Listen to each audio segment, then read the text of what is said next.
돈 없어서 우는 하마님께서 올려주신 썰랑썰레입니다. 유튜브로 보시는 분들 구독과 좋아요 알림 설정 댓글 잊지 말고 한 번씩 눌러주세요. 안녕하세요. 보고형 방송은 고딩 시절부터 해서 10년도쯤 가끔씩 보고 있지만 최근에 일이 너무 바빠서 유튜브만 챙겨보고 있는 평범한 트수예요. 유튜브를 보다 보면은 주변에 정신병 있는 사람들 이야기 가끔 나오지만 본인이 환자였던 경우는 없는 것 같아서 한번 제가 적어볼게요. 저는 재수생 시절 엄청난 스트레스와 학창시절로부터 앓고 있던 우울증의 조합 때문에 21살 갑작스럽게 조현병 진단을 받고 치료를 받은 적이 있습니다. 조현병은 흔히들 아는 정신분열증을 말하는데요.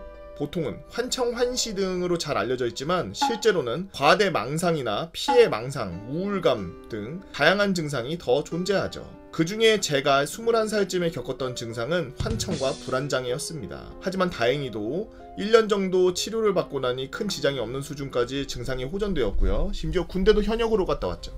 하지만 군대 전역 후 사회로 복귀하는 것에 대한 여러가지 불안증이 겹치면서 다시 불안장애 증상이 생기기 시작했고, 학교를 복학하고 나서는 증상이 엄청나게 심해져서 다시 진료를 받아야 되는 때가 왔습니다. 그리고 사건이 발생할 때 2019년 제가 모 학원에서 데스크 알바를 하고 있을 때였죠. 학원 일이 처음은 아니었기에 업무도 별로 어렵지 않았고 데스크 직원이 저 혼자도 아니었기에 별로 심심하지도 않은 그런 생활. 제가 맡은 일은 학생들 출결 관리라던가 보강 일정 관리 정도로 단순했기에 저는 일을 시작하고 3개월간 단 한 번도 야근을 하지 않았고 1시 출근, 10시 퇴근이라는 빡센 건지 안 빡센 건지 모르겠는 일과를 계속 보내고 있었습니다. 3개월이 지난 다음부터 갑작스럽게 지옥이 시작되더라고요. 바로 학생들의 중간고사 기간이 된 거였죠. 시험 기간이 되자 보강 일정이 미친듯이 잡히기 시작했고, 여기에 추가로 보강에 쓸 교보제 준비까지 제가 담당해야 돼서 10개가 넘는 학교의 학년별 시험 대비 교재를 하나하나 편집하기 시작하니 본격적으로 야근이 시작되었습니다. 그러던 어느 금요일 사건이 벌어졌죠. 저는 평일 근무였고 주말에 다른 분이 제자리에서 근무를 하셨기 때문에 제가 일을 다 끝내지 못하면 주말 출근을 해야 되는 건 물론이고 주말에 일하시는 분의 업무에도 지장이 생기기 때문에 가능하면 모든 일을 금요일까지 끝내야 했습니다. 하지만 당시 양심 없는 몇몇 강사놈들은 자기들이 해야 할 일까지 저에게 떠넘기면서 저는 평소보다 4-5시간 일찍 오전부터 출근해서 야근을 풀로 땡겼음에도 금요일 저녁에 해야 할 일이 산더미같이 남아있는 상태였죠. 사실 이 정도면 적당히 하고 퇴근하고 그 어느 누구한테도 저한테 뭐라고 할 사람이 없었고 오히려 저한테 일을 떠넘긴 강사놈들만 옥만 쌍욕을 들어먹을 상황이지만 하필이면 제가 우울증과 조현병 치료를 막 시작한 시점이었고 그 후유증으로 일 중독에 걸린 상황이었다는 게 문제였습니다. 일을 다 못 끝내면은 난 쓸모없는 버러지라는 생각이 뇌를 계속 지배하고 있었으니까요. 저는 그렇게 금요일 밤 혼자 야근을 시작했습니다. 밤 12시쯤 되자 같이 야근을 하던 실장님이 먼저 퇴근을 해서 학원에 남은 사람은 저밖에 없었고 저는 홀로 키보드를 부여잡고 국어 시험 대비 자료에 오탈자를 찾고 해설지 편집을 하기 시작했습니다. 그렇게 학원 로비에서 키보드 두드리는 소리와 제가 틀어놓은 노랫소리만 작게 흘러나오고 있는 상황. 그렇게 한참을 지났는데 갑자기 가장 안쪽 구석에 있는 교실에서 뭔가 기분 나쁜 소리가 들리는 거예요. 뭔가 쇠조각 같은 걸로 벽을 계속 살살 긁는 것 같은 불규칙적인 소리가 들려오기 시작했습니다. 하지만 저는 별로 개의치 않았어요. 말씀드렸다시피 저는 조현병 환자였으니까요. 이런 환청은 심심하면 한 번씩 들리던 터라 당연히 그러려니 하고 넘기고 있었죠. 그런데 이날 환청은 평소랑 좀 달랐습니다. 원래는 한 번 환청이 들리면 몇 번 들리다가 잠잠해지는 게 일반적이었는데 그날은 이상하리만큼 오랫동안 계속 그 소리가 들리는 거예요. 그래서 저는 혹시나 하는 마음에 누군가 몰래 들어온 게 아닌가 싶어서 데스크에 있던 빗자루를 무기 삼아서 챙겨 들고 소리가 들린 교실을 향해 출발했습니다. 다행히 교실에는 아무도 없었죠. 그리고 환청도 멎었습니다. 저는 증상이 더 심해진 건가 싶어서 비상용으로 들고 다니는 약을 먹기 위해 정수기 쪽으로 가고 있는데 다시 한번 소리가 들려오기 시작했습니다. 이번엔 벽 긁는 소리가 아니라 어떤 여자 숨소리까지 들리는 것 같았죠. 그것도 그냥 숨소리가 아니라요. 마치 1층에서 10층까지 전력질주로 뛰어 올라오고 나서 헐떡거리는 숨소리였습니다. 그리고 그 소리는 바로 제 등 뒤에서 들리고 있었습니다. 저는 너무 놀라서 손에 들고 있던 빗자루를 등 뒤로 휙 휘둘렀죠. 하지만 여전히 그곳에는 아무도 없었고 제가 휘두른 빗자루는 그냥 허공만 스쳤습니다. 이런 식으로 가까이서 사람의 소리가 들리는 환청은 처음이었던지라 심장이 진짜 미친듯이 뛰기 시작했고 저는 급히 정수기로 달려가 약과 물을 입안에 털어넣었습니다. 그리고 될 대로 되라는 식으로 작업하던 파일을 대충 정리하고 퇴근 준비를 했습니다. 그렇게 파일을 대충 정리하고 학원 밖으로 나와 엘리베이터를 기다리고 있는데 다시 한번 여자의 숨소리가 들려오기 시작했습니다. 이번에는 그렇게 가깝지 않았고 좀 떨어져서 저를 마치 보고 있는 듯한 그런 느낌이 들었죠. 그리고 이번에도 다시 한번 벽 긁는 소리 같은 게 들려오기 시작했습니다. 저는 애써 소리를 무시하고 이어폰을 꺼내고 있는데 이번에는 누군가의 목소리가 들리는 겁니다. 갈 거야? 소리를 듣고 뒤를 돌아본 순간 저는 그대로 꼬꾸라졌고 다음날 병원에서 눈을 떴죠. 저는 건물 엘리베이터 앞에 기절을 해 있는 상태였고 새벽에 엘리베이터가 위로 올라갔는데 다시 내려오지 않는 걸 경비원이 이상하게 여겨서 위층으로 순찰을 돌던 중 저를 발견하고 구급차를 불러주신 거였어요.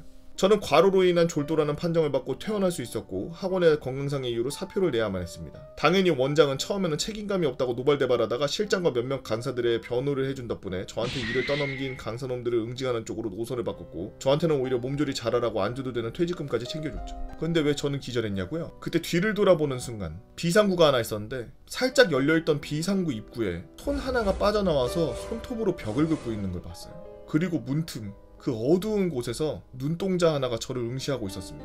그림 엄청 잘 그리시네. 그날 이후로 저는 환청과 함께 환시까지 겪기 시작했고 이후로 저는 1년 넘게 치료에만 몰두했고 그러면서 사람 손, 발, 여기저기 보이는 환시와 그 손, 발의 주인이 저에게 걸어대는 말들을 무시하기 위해 애를 썼습니다. 다행히 지금은 완치는 아니지만 평상시에 이런 것들이 거의 보이지 않는 수준까지 호전되었고 지금은 오히려 제가 강사가 되어 아이들을 가르치고 있죠. 혹시나 글을 보고 가끔 환청이나 헛것이 보이는데도 나도 설마 조현병 환자인가? 라고 하시는 분들 계실 것 같아서 잠깐 글을 추가해보자면 가끔가다 한 번씩 환청이 들린 거나 헛게 보이는 정도면 조현병이 아닐 가능성이 높습니다. 다만 같은 소리가 반복적으로 계속 들린다거나 일상에 방해가 될 정도로 헛것이 계속 반복해서 보인다거나 하는 경우는 병원에 가보시는 걸 권해요. 제 경우는 벽 긁는 소리, 사람들이 웅성대는 소리, 가지 말라고 애원하는 목소리가 계속 들리고 절대 사람이 없을 장소에 사람의 손이나 발, 눈이 보이는 증상이 있습니다. 그리고 흔히들 무병 혹은 신병이라고 하는 신내림 받아야 된다는 말들이 있는데 그런 경우에도 조현병의 가능성이 있으니 무작정 무당집에 가지 말고 병원부터 가보시는 걸 추천드립니다. 돈 없어서 우는 하마님께서 올려주신 이야기.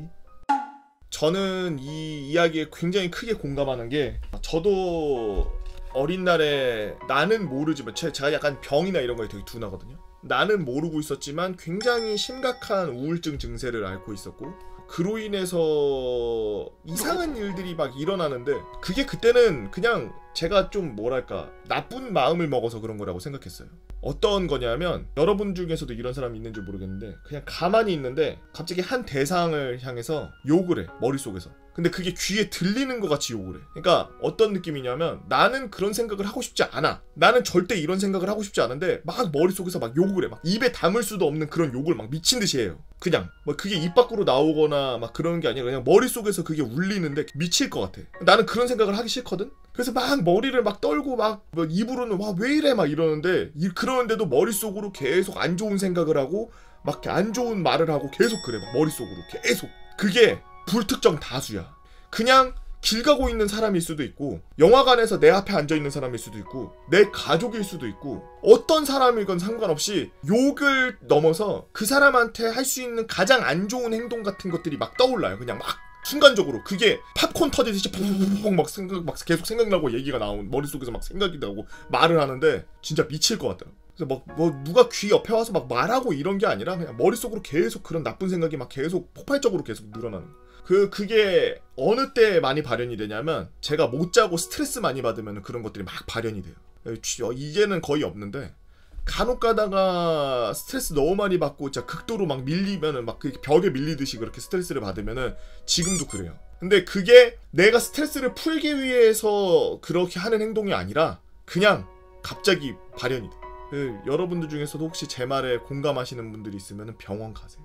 저는 그 사람이 싫어서 그 사람한테 악감정이 있어서 그렇게 하는 게 아니에요. 엄청 사랑하고 좋아하고 막 행복하고 그런 상황인데도 그런 생각이 들 때도 있고 막 이래서 지금은 거의 없습니다만 20대 중후반에는 어마어마하게 심했어요. 엄청 심해서 생활이 안 될 정도? 나중에는 악마나 귀신이 와서 나한테 와서 얘기하는 거라 생각하고 그냥 내가 욕하기 시작했어. 걔한테. 근데 그렇게라도 안 하면은 걔한테 먹힐 것 같은 느낌. 그래서 지금 여기 이분이 하신 말이 엄청 이해가 돼요.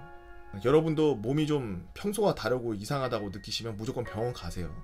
여러분들은 어떤 이야기들이 있나요? 오늘 조금 갑자기 얘기가 좀 무거워졌는데 여러분들의 재미난 이야기 네이버 카페 개보고 펜 다 모여라 개펜다로 오셔서 썰랑썰레 게시판에 글 남겨주시면은 유튜브로 작업해서 업로드하도록 하겠습니다. 유튜브로 보시는 분들 구독과 좋아요 알림 설정 댓글 잊지 말고 한 번씩 눌러주시고요. 오늘도 미칠 만큼 열심히 일하고 있는 여러분들 응원합니다. 미치지 마세요.